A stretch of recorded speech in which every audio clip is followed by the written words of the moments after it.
আমার হাত বান্ধিবি, পা বান্ধিবি, মন বান্ধিবি কেমনে?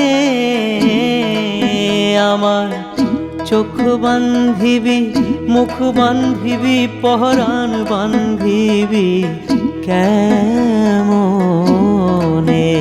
আমার হাত বান্ধিবি, পা বান্ধিবি, মন বান্ধিবি কেমনে?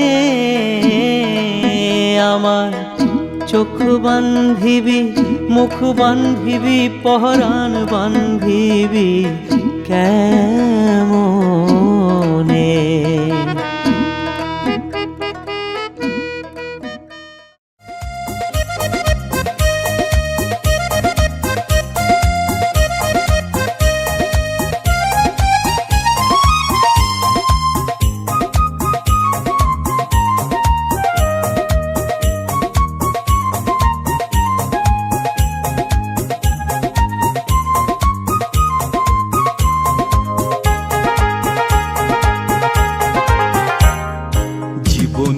কত ছবি এঁকেছি আমি রং তুলিতে, শুধু একটি ছবি হলো না আঁকা, যেন শতরূপ ওই মুখেতে।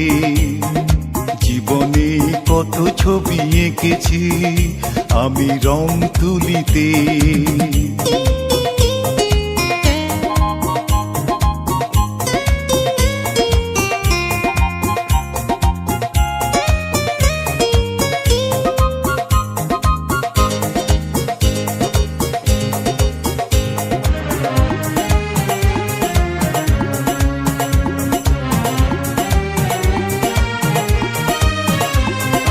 মনে মনে ভাবি এই রূপে আঁকি, নিমিষে বদলাই চেয়ে দেখি।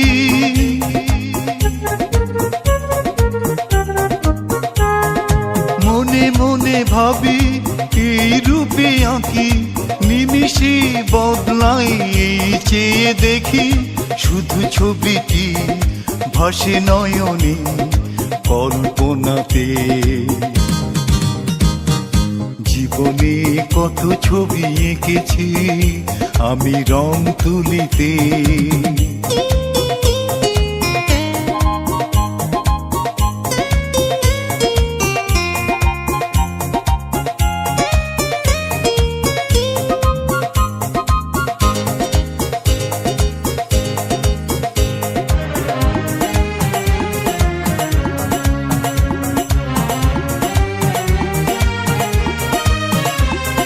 সে যে চুপি চুপি মন নিয়ে কেড়ে থাকে দূরে দূরে আজ দিদারো তীরে। সে যে চুপি চুপি মন নিয়ে কেড়ে থাকে দূরে দূরে আজ দিদারো তীরে। শুধু জানা হয়ে আজও সে আছে দিবানিশিতে। জীবনে কত ছবি এঁকেছি আমি রং তুলিতে, শুধু একটি ছবি হলো না আঁকা, যেন শতরূপ ওই মুখেতে। জীবনে কত ছবি এঁকেছি আমি রং তুলিতে।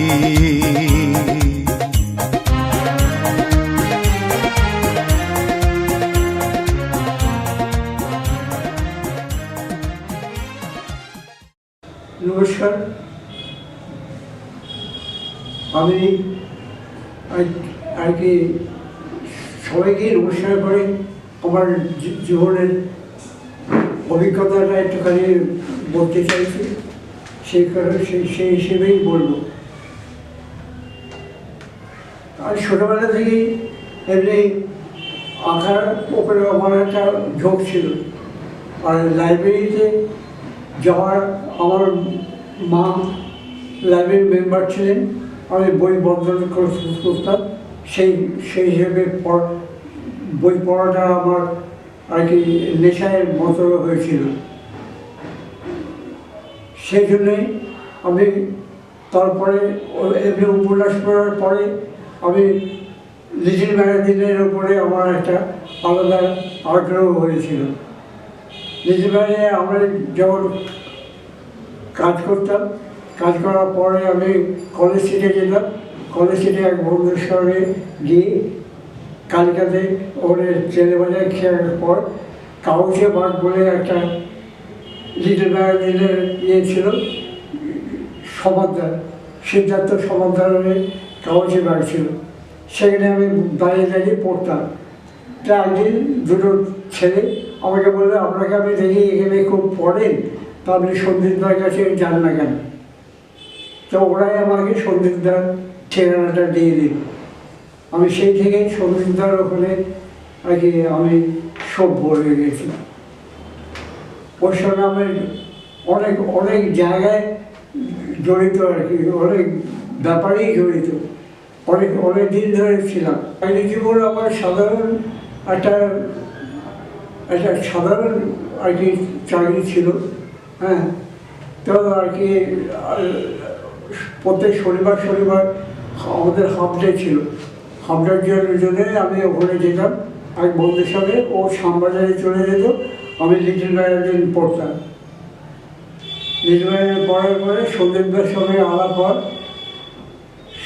সন্দীপ আমার থেকে যদিও ছোটো, হ্যাঁ, তো আর কি আমাকে আগ্রহ নিয়ে উনি সব দেখালেন।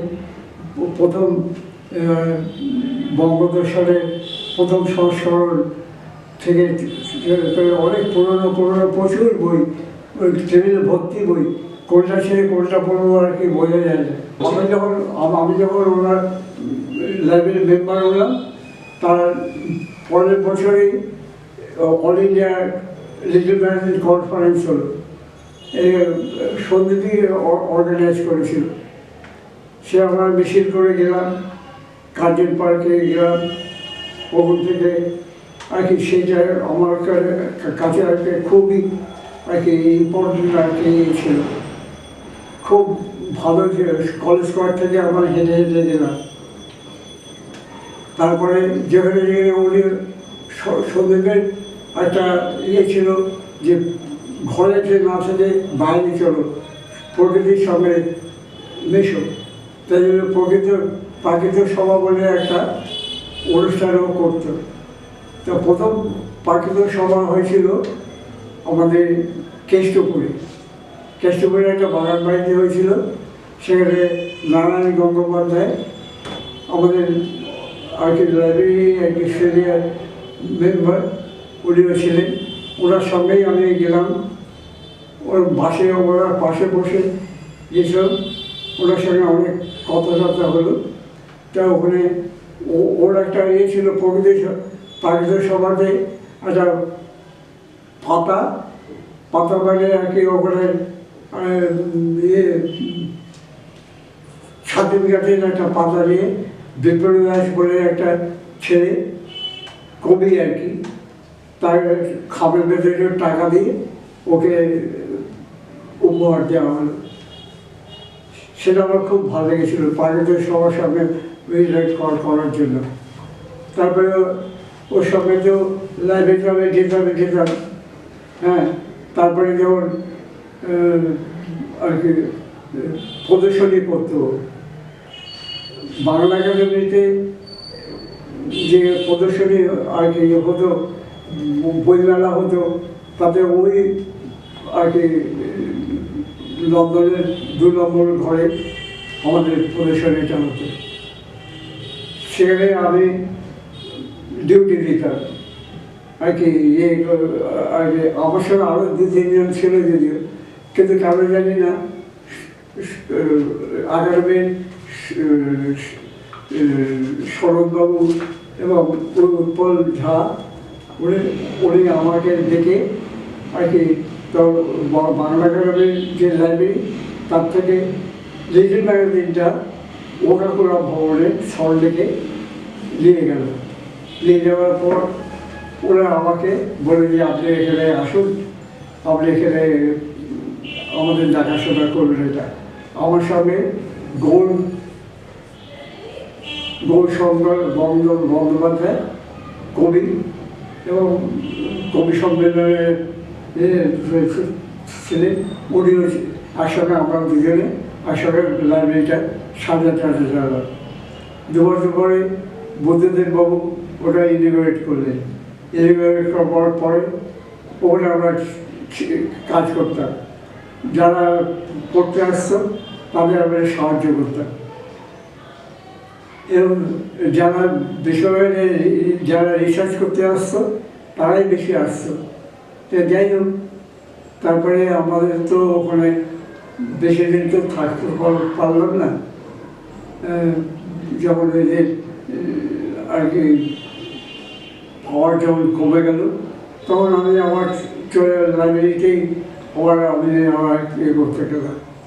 লাইব্রেরি প্রদর্শনী করতে করতে আমার খুব ভালো মনে আছে এখনও, সব জায়গায় বর্ধমান ইউনিভার্সিটিতে, পানিহাটিতে, শিমুরালিতে আমাদের বইমেলায় এটা হয়েছিল। সে শিমুরালিটা আমার খুবই ভালো লেগেছিল, জায়গাটা খুবই আর কি রাস্তা, স্টেশন থেকে রাস্তা আর কি ওদের যে সাহেবদের যে ডাক বাংলা ছিল বা ডাক বাংলা যে ক্লাব ছিল, নদীটা অনেকটা সরে গেছে যদিও, হ্যাঁ, কিন্তু খুব ভালো, আমার খুব ভালো লেগেছিল ওটা। তারপরে ও আমার যেখানে যেখানে প্রদর্শনী হয় আমাকে নিয়ে যায়। তবে সবচেয়ে আমার ভালো লেগেছিল শান্তিনিকেতনে। শান্তিনিকেতনে বর্ধমান ইউনিভার্সিটিতেও প্রদর্শনী হলো। শান্তিনিকেতনের অনুষ্ঠানে আমার ভালো লেগেছিল এই কারণে যে এমনি ক্যাজুয়ালি সবাই বই দেখে চলে যাচ্ছে, কিন্তু একটি মেয়ে, তাকে এখনও আমার মনে আছে, প্রত্যেকটি বই খুঁটে খুঁটিয়ে দেখছিল এবং প্রশ্ন করছিল, তাকে উত্তর দিয়ে আমার খুবই ভালো লাগলো।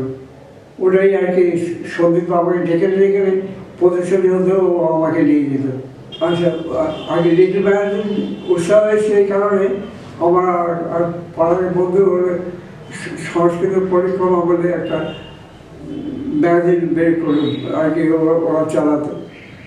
সেই থেকেই আমি ম্যাগাজিনগুলো আর কি সেটা আগ্রহের প্রথমে ছিল। তারপরে আমি তো বললাম যে কাগজে বাড়ি সিদ্ধার্থ সমাদার আমাকে আর কি পড়তে দিত, পড়ুন আপনি, আমাকে খুব ইয়ে করতো। তাহলে 2 ছেলে আমাকে সন্ধ্যেবের ওখানে আর কি পাঠালো।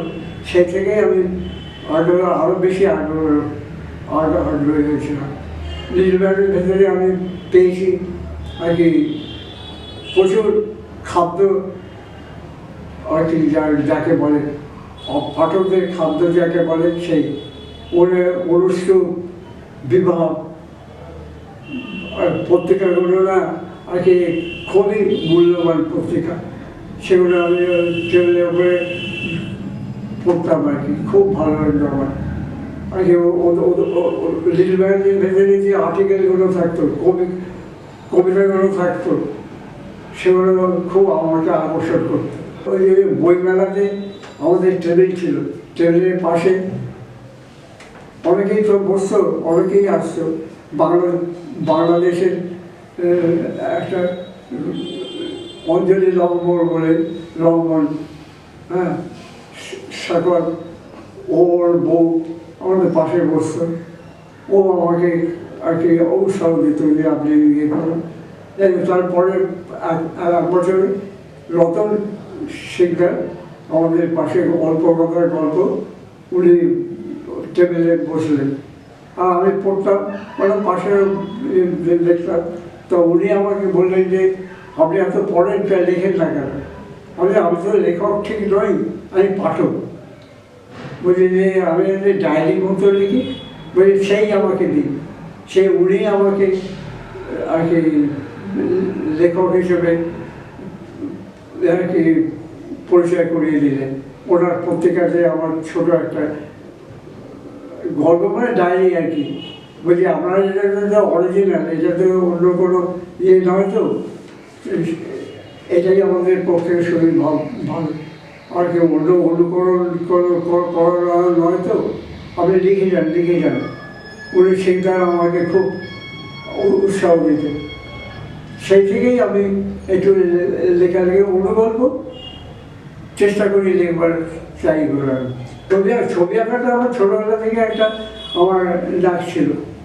আমার বাবা আমাকে আর্ট কলেজে ভর্তি করবার জন্য, আমাদের আগে দারিদ্র্যের ভেতরেই আমাদের মানুষ, হ্যাঁ, তা আর্ট কলেজে ভর্তি করবার জন্য চেষ্টা করেছিলাম, কিন্তু আর্ট কলেজে আমি ভর্তি হতে পারিনি।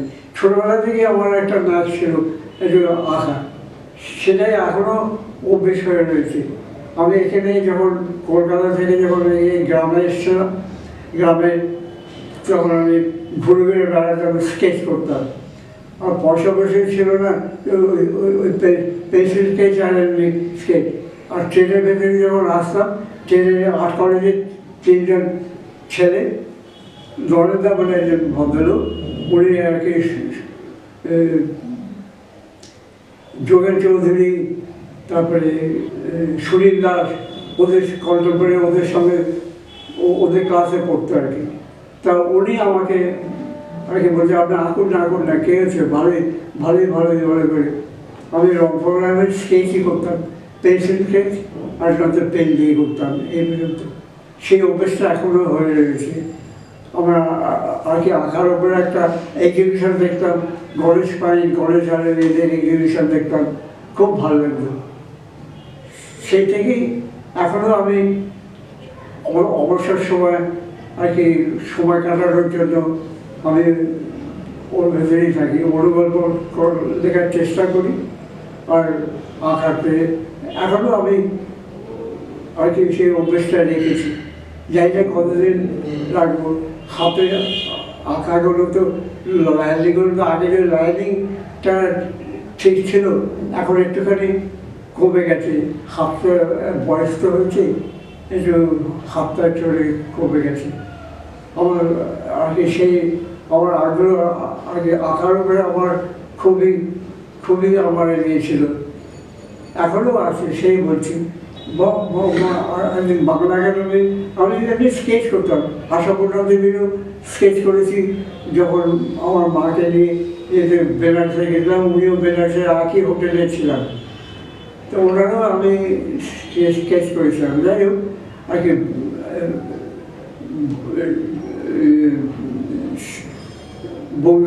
বঙ্গীয় বলছি, অল ইন্ডিয়ার যে লিওয়ালিপুরে, হ্যাঁ তখন ছিল আর কি। তো ওখানে আমি যেতাম আর কি। বর্ষাদেবীর একটা অনুষ্ঠানে ছিলেন, আমিও সেখানে গেছিলাম। তো ওনার সঙ্গে আমার আলাপ হলো, ওনার একটা স্কেচ করেছিলাম।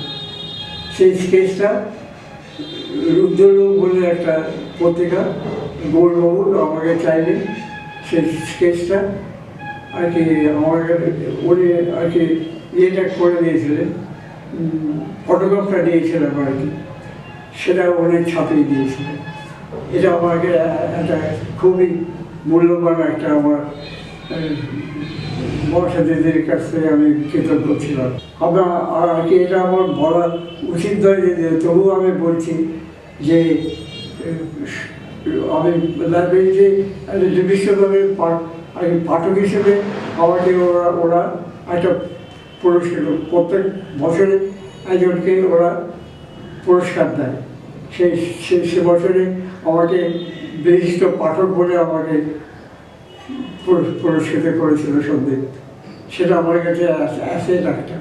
আমার আর কি এখানে আমি এই জীবনটা কাটাচ্ছি এর ভেতর দিয়ে, ছবি আঁকা, লেখা, পড়া, এর ভেতর দিয়ে। অনেকেই বিশিষ্ট মানুষ আমার কাছে আসেন, হ্যাঁ, তারা আমাকে শ্রদ্ধা করেন, আমিও তাদের শ্রদ্ধা করি। আমি যারাই আসে, অনেকে এখানে স্কুল করে, আর্ট স্কুল করে আমার কাছেও এসছে। আমি তাদের উপদেশ দিয়েছি, এইভাবে করো, স্টিল লাইফ করতে, প্রথমে ফিগার করো না, স্টিল লাইফ শেখো আগে। হ্যাঁ, ওরা আমাকে খুবই শ্রদ্ধাও করে, আমিও ওদের স্নেহ করি। যারা আসে আর কি, অনেকেই আসে, অনেকেই দেখা করতে আসে। এর ভেবে এটা নিয়েই আমি সময় কাটাই আর কি। আমার জীবন থেকে বুঝতে পেরেছি যে নতুন প্রজন্মের তারা আরও এগিয়ে যাক, আরও বেশি নতুন চর্চা করে নতুন নতুন উদ্বোধন করুন আর কি, লেখাতে, আঁকাতে, সবেতে। এটাই আমার অনুরোধ। আমার আগে বাকি জীবনটা আমি কাটিয়ে যেতে চাই আপনাদের ভালোবাসার ভিতর দিয়ে। এটাই আমার অনুরোধ। আর যে নতুন প্রজন্ম যেন আরও এগিয়ে যায়, আরও নতুন নতুন আবিষ্কার করে, আরও বেশি ভালো ভালো লেখে, আরও বেশি আঁকেন, আরও বেশি পাঠ করে। এটাই আমার অনুরোধ। আমার আপনাদের কাছে শ্রদ্ধা নিবেদন করে এটাই আমার। সব কথা বলা হলো, বাকি রয়ে গেল শুধু বলিতে। যে কথা মনের কথা কতবার থেমে গেছে বলিতে বলিতে বলিতে বলিতে। সব কথা বলা হলো, বাকি রয়ে গেল শুধু বলিতে।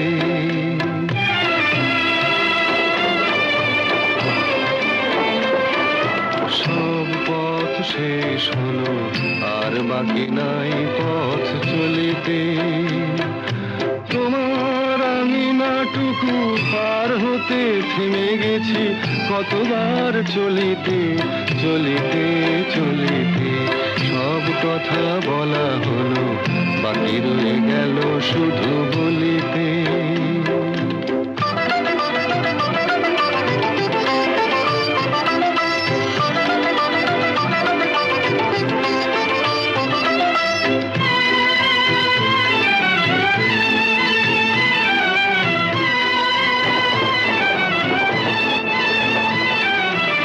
সব পাখি গান গায়, সব পাখি দিন শেষে ফিরে গোকুলায়।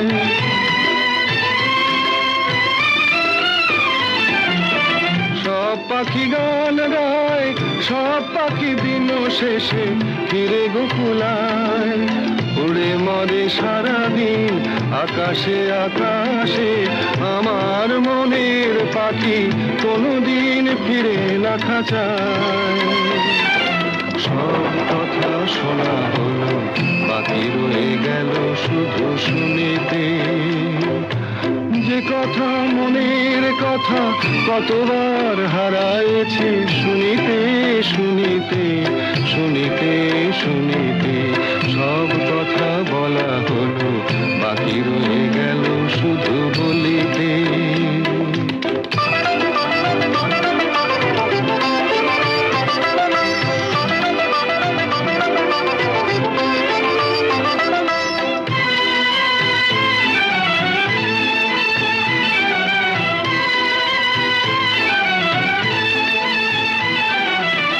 যারে চাই সেও নাই, আমার মনেরও আজ কোনো খোঁজ নাই।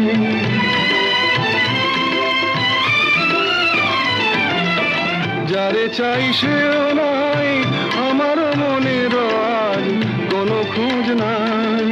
ফিরবে না কোনোদিন, দেখো না দেখো না নতুন আকাশ পেয়ে আজ বুঝি ভুলেছে আমায়। সব কথা বোঝা গেল, এইটুকু পারিনি তো বুঝিতে।